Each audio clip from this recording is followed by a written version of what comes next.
지난 과학사 6편에서 우리는 뉴턴 이후로 등장한 오일러, 라그랑주 등 수많은 위대한 과학자들의 손에서 발전한 해석역학을 통하여 물리학과 화학을 위시한 과학 전반이 급속히 발전하기 시작했다는 사실을 들여다보았습니다. 윌리엄 허셜의 천왕성 발견 이후 천왕성의 궤도를 계산하고 계산된 천왕성 궤도와 실제 관측한 천왕성의 위치가 일치하지 않는다는 점을 통하여 해왕성의 존재를 예측, 이를 해석역학으로 궤도를 계산하여 해왕성을 발견한 이야기는 과학사를 통틀어 이론 물리학이 가장 성공적으로 현상을 예측한 사례로 지금까지도 회자되고 있습니다. 또한 라보아제와 돌턴, 아보가드로 등의 화학자들의 노력으로 모든 물질은 원자로 이루어져 있으며 몇몇 단원자로 존재하는 물질을 제외하면 원자 2개 이상이 합쳐져 분자를 이루고 있다는 사실 또한 밝혀내면서 우리를 둘러싸고 있는 이 세상이 무엇으로 형성되어 있는지에 대한 답에 한 걸음 가까워졌습니다. 많은 과학자들이 이러한 업적들을 달성하던 시기, 한편으로는 지금껏 과학의 영역에 제대로 들지 않았던 분야들이 점차 과학의 영역에 포함되기 시작했습니다.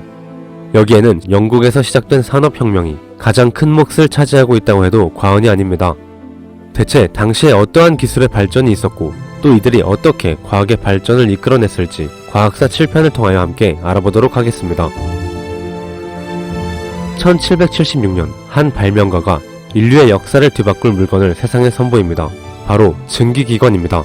이 증기기관을 제작한 인물의 이름은 제임스 와트. 1736년 1월 19일 영국의 렌프루셔 지역에서 태어난 와트는 산업혁명의 신호탄을 쏘아 올렸다는 평가를 받으며 인류의 역사를 돌아볼 때 절대 빠지지 않고 등장하는 인물입니다. 사실 증기기관은 고대 이집트와 그리스 때부터 그와 비슷한 물건들이 존재해왔지만 출력은 형편없었고 매우 허술했습니다. 그러나 1776년에 등장한 증기기관은 여태까지 조잡했던 증기기관을 대폭 개선하여 매우 큰 출력을 낼 수 있도록 개량한 최초의 상업용 증기기관이었습니다. 첫 상업용 증기기관을 발명한 와트는 동업자와 함께 회사를 세워 영국 각지에 증기기관을 보급하기 시작했습니다. 방직기에 증기기관이 활용되면서 과거 수천 년간 인력에 의하여 제한되어 있던 방직기의 성능이 비교 불가능할 정도로 향상되었습니다. 또 증기기관의 특허가 만료된 1800년부터 많은 공학자들에 의하여 증기기관이 또다시 대폭 개량되면서 증기자동차, 증기선, 증기기관차 등의 교통수단에 접목되어 비약적으로 발전하기 시작했습니다. 바야흐로 산업혁명의 시대가 열린 것입니다. 와트의 이 업적을 기려 우리는 인류의 단위로 와트를 채택하여 사용하고 있습니다. 이 당시에 많은 과학자들과 공학자들의 연구는 단 하나의 목표를 향하고 있었다고 할 수 있습니다. 바로 증기기관의 효율을 높이는 것. 이 때문에 이 시기에는 연력학이라는 새로운 학문이 발전했습니다. 산업혁명 시대의 초반까지 살았던 화학의 아버지 라부아제 또한 열에 관한 연구를 진행했습니다. 라부아제는 사원소설을 논파하고 새로운 원소들을 찾기 시작한 첫 번째 화학자로서 그는 열 또한 특정한 원소라고 생각했습니다. 라부아제는 이 원소에 열소라는 명칭을 부여하고 열소가 물질에 달라붙으면 물질의 온도를 올리며 물질에서 떨어지면 물질의 온도를 낮추는 역할을 한다고 여겼습니다. 시간이 흘러 이를 정밀하게 연구한 화학자가 등장하니 물리학에서 절대 빠지지 않는 이름 사디 카르노가 그 주인공입니다. 카르노는 라부아제의 연력학 이론과 와트의 증기기관을 통하여 열소가 어떻게 작용하는지를 정확하게 알고자 했습니다. 이를 위하여 카르노는 하나의 가상 열기관을 상정합니다. 이것이 그 유명한 카르노 기관이며 이는 현재도 열기관의 효율을 측정하는 핵심 개념으로 사용하고 있습니다. 카르노 기관에 대한 자세한 내용은 나중에 연력학을 다루면서 함께 다루도록 하겠습니다. 과학사 시리즈에서는 카르노 기관을 가장 이상적인 상상의 기관 정도로 이해하면 되겠습니다. 카르노는 이 사고 실험을 통하여 열소가 증기를 따라 이동하면서 기관을 작동시키는 것으로 열소 자체는 새로 생기거나 사라지지 않는다고 설명했습니다. 그리고 카르노를 이어 열에 대해 집요한 연구를 한 과학자 중 한 명이 등장하는데 그가 바로 그 유명한 제임스 프레스콧 줄입니다. 줄은 그 당시 발전하고 있던 전자기학이 발명해낸 전기 모터를 실험하던 중 모터에서 발생하는 열에 관심을 갖게 됩니다. 그는 전기 모터가 출력하는 동력과 열은 처음 투입한 전기 에너지와 같은 양일 것이라는 추측을 토대로 한 가지 특이한 실험을 구상합니다. 물을 담은 수조 속에 회전판을 넣고 이 회전판에 추를 매달아 추가 낙하하는 힘을 이용하여 회전하도록 만든 장치입니다. 추가 낙하할 때의 운동 에너지와 물의 온도 변화를 측정할 수 있었기에 추의 운동 에너지와 물의 온도 변화 사이의 관계를 통하여 마침내 열 에너지를 측정할 수 있게 되었습니다. 줄은 이를 통하여 카르노가 주장했던 것처럼 열소가 그대로 유지되는 것이 아닌 열 자체는 줄어들며 그 줄어든 만큼 일로 변화되는 것이라고 설명해냈습니다.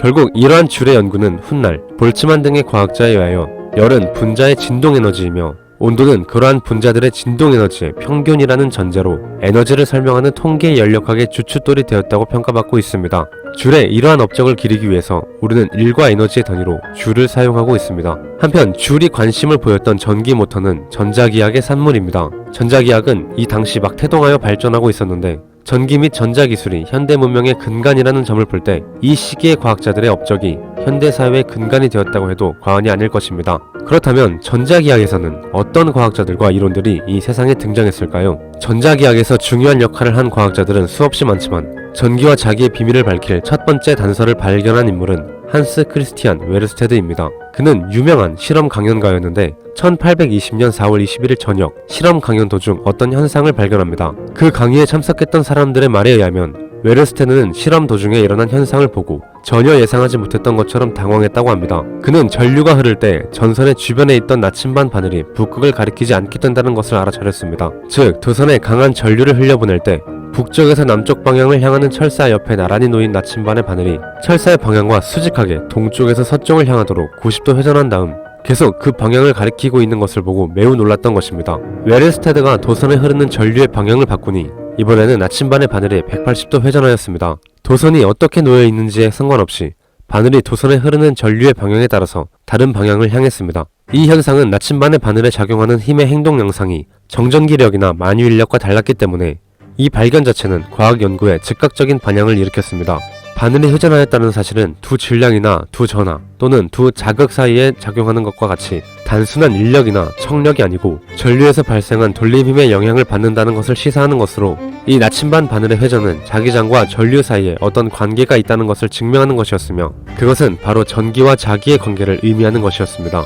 나침반의 바늘이 전류 자체에 의해 영향을 받지는 않는다는 사실로부터 이 회전은 자기적인 효과임이 명백했으므로 웨르스테드는 전류가 자기를 발생시킨다는 올바른 결론을 내리게 됩니다. 그리고 이를 유심히 지켜본 한 명의 사람이 있었습니다. 전자기학의 아버지이자 지금까지도 과학자로서 존경의 대상이 되는 인물 마이클 패러데이입니다. 1791년 9월 22일 잉글랜드 뉴잉턴에서 대장장이의 셋째 아들로 태어난 패러데이는 어렸을 때 기초 교육을 거의 받지 못했을 정도로 집안이 가난했습니다. 돈을 벌어야 했던 패러데이는 1804년 13살이 되던 해 서점을 운영하는 조지 리버의 견습생으로 들어갔습니다. 패러데이는 실력이 좋고 사고가 개방적이며 호기심이 많은 견습생이었기에 재본 일을 빠르게 배워갔습니다. 패러데이는 재본한 책들을 많이 읽었는데 그 중에는 1806년 제인 마르켓의 유명한 화학 입문서인 화학의 대화와 제임스 타이틀러의 브리타니카 백과사전 3판도 있었습니다. 이러한 책들은 과학에 대한 그의 호기심을 일깨웠고 리버는 그가 화학과 전기에 관련된 작은 실험들을 할 수 있도록 허락해 주었습니다. 정규 교육을 받지 못했지만 학문에 대한 열정은 어렸을 때부터 남달랐던 것입니다.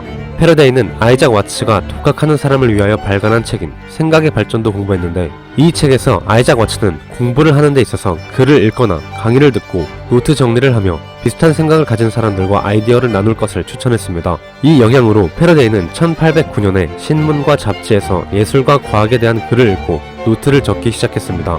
또한 패러데이는 대중 강연가가 일반인을 대상으로 과학 강연을 하는 런던 철학협회 주최에 저녁 강의를 듣기도 했습니다. 어느덧 패러데이는 스스로 전기에 대해 많이 공부해 동료 학생들에게 충분히 설명할 수 있을 정도로 지식을 습득합니다. 1812년에 이르자 그가 제본한 책은 4권이나 되었는데 리버는 직원 중 젊은 과학자가 있다는 것에 기뻐하며 이 책들을 고객들에게 자랑하며 보여주곤 했습니다. 그중 한 고객이 깊은 감명을 받으며 왕립연구소 회원이자 음악가인 자신의 아버지 윌리엄 댄스에게 이 책들을 보여줍니다. 윌리엄 댄스 역시 깊은 인상을 받으며 패러데이에게 왕립연구소의 인기 강사인 험프리 데이비의 화학 강연 티켓을 주었습니다.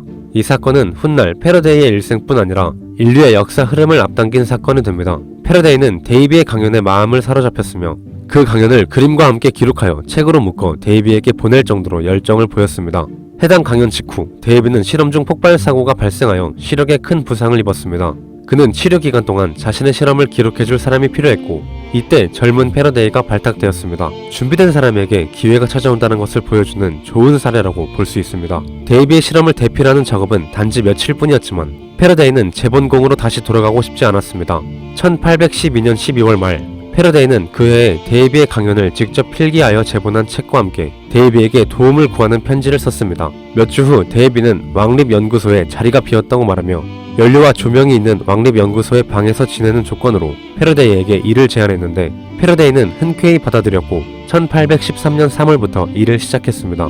그렇게 과학계에 발을 들인 패러데이는 교육을 받지 못했다는 주변의 멸시 속에서도 꿋꿋이 자신의 연구를 진행하였습니다. 실험물리학자의 기질이 남달랐던 패러데이는 직접 웨르스테드가 발견한 나침반의 바늘이 움직이는 현상을 재현해봅니다.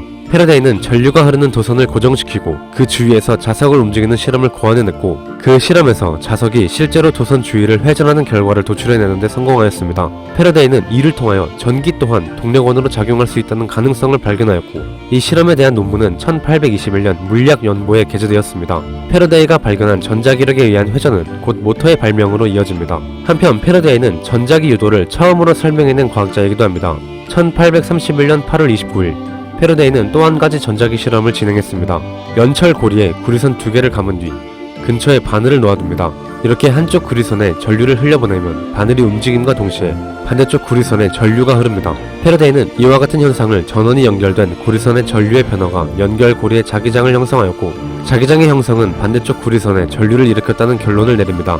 패러데이는 이와 같은 전자기 유도를 통하여 전기장과 자기장이 공간상에서 서로를 계속 유도해내면서 퍼져나가는 전자기파가 존재할 것이라고 예측했으며 그 정체가 바로 빛이라고 주장했습니다. 하지만 이와 같은 주장에는 수학적 근거가 없었습니다. 실험물리학자였던 패러데이는 특유의 직관과 감각으로 여러 현상들을 설명하고 연구했지만 전자기파를 정량적으로 설명해내기에는 벅찼습니다. 그런데 이를 아주 놀라운 수학적 방법으로 증명해낸 과학자가 등장합니다. 수학에 있어서 천재적인 재능을 가진 과학자로 유명하며 19세기 최고의 이론 물리학자로 명성을 떨친 제임스 클러크 맥스웰이 바로 그 주인공입니다. 1831년 6월 13일 스코틀랜드의 에든버러에서 태어난 맥스웰은 부유한 중년층 가정의 외아들로 태어났습니다. 그는 어렸을 때부터 조숙하고 지적 능력이 뛰어났기에 16세의 나이에 에든버러 대학에 들어가 과학을 전공하기 시작했습니다. 맥스웰 또한 매우 뛰어난 과학자이기에 다양한 분야에서 많은 업적을 쌓았지만 그 중에서도 가장 놀라운 성과로 인정받는 것은 전기와 자기를 수학적으로 깔끔하게 합친 맥스웰 방정식을 만든 것입니다. 맥스웰 방정식은 현대 전자기학의 근간이 되는 아주 기본적인 방정식 4개로 맥스웰은 처음에 10개의 방정식으로 만들었지만 후대의 과학자들이 이를 합치고 간추려 4개로 깔끔하게 정리해냈습니다.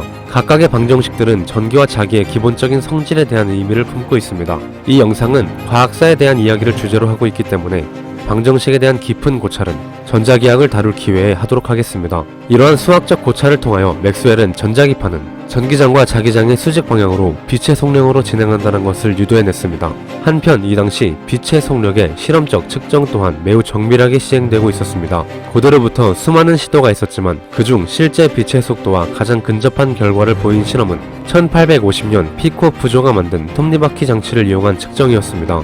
여기에서 빛의 속도는 약 30만 km/s라는 값을 도출해냈는데 맥스웰이 이론적으로 도출한 값과 사실상 일치하는 값이었습니다. 또한 맥스웰은 이 속도는 정지하고 있거나 등속운동을 하고 있는 모든 관성계에서 동일하게 관측된다는 사실 또한 이론적으로 밝혀냅니다. 이로 인하여 패러데이가 주장했던 빛 또한 전자기파라는 가설이 결국 이론과 실험적으로 확인되면서 그의 말이 옳았다는 것이 증명됩니다. 그런데 여기에서 또다시 문제가 발생합니다.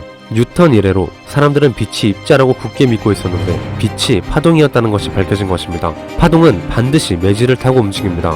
그렇다면 이 빛의 매질은 대체 무엇이었을까요? 아마 많은 분들이 알고 계실 이름으로 바로 에테르라고 부르는 물질이 이 당시 빛의 매질로 생각되었던 존재입니다. 당대 많은 과학자들은 빛, 즉 전자기파는 에테르라는 매질을 통하여 전파된다고 생각했으며 맥스웰 또한 그렇게 생각했습니다. 에테르란 어떠한 물질과도 상호작용하지 않으며 따라서 보이거나 만져지지는 않지만 우주 전체를 가득 채우며 빛만 전달하는 존재를 의미합니다. 이 에테르를 간접적으로 확인하기 위한 실험이 1887년 시행됩니다. 마이컬슨 몰리 실험이라고 부르는 이 실험은 은하 중심에 대한 태양의 공전과 태양에 대한 지구의 공전에 따른 에테르의 상대적인 속도 차이에 따라 빛의 이동 속도 또한 달라질 것이라는 점에 착안한 실험입니다. 그러나 그런 일은 일어나지 않았고 이는 에테르가 없을지도 모른다는 공포에 가까운 결과를 암시했습니다. 한편 맥스웰의 방정식이 세상에 나온 이후 전자에 대한 아주 기묘한 특성을 발견한 과학자가 등장합니다. 핸드릭 안톤 로런츠가 바로 그 주인공입니다. 로런츠는 맥스웰의 전자기학 이론을 발전시켜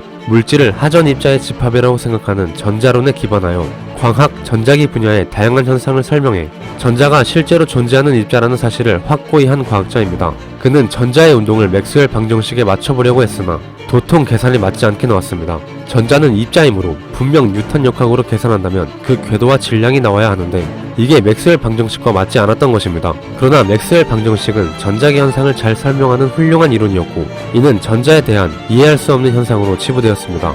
결국 로런츠는 한 가지 수학적 트릭을 고안해냅니다. 전자의 운동을 맥스웰 방정식과 매끄럽게 연결시켜주기 위한 인자인 로런츠 인자를 수학적으로 유도해낸 것입니다. 로런츠는 이 수학적 인자를 물리학적으로는 일정한 속도로 움직이고 있는 물체는 정지되어 있는 틀에서 보았을 때 운동하는 방향으로 길이가 줄어든다는 길이 수축이라고 해석했습니다. 이제 무언가 점점 세상이 복잡해지기 시작했습니다. 역학의 발전으로 우주에 대해서 거의 모든 것을 알았다고 자부했지만 그 자부는 고작 전자 앞에서 무너져 내렸습니다. 이를 뛰어난 직관과 능력으로 세상의 본질에 대한 시각을 바꾼 과학자가 드디어 등장합니다. 1879년 독일 제국에서 태어난 알베르트 아인슈타인이 바로 그 주인공입니다. 아인슈타인은 전자기하의 최대 난제를 어떻게 해결했을까요?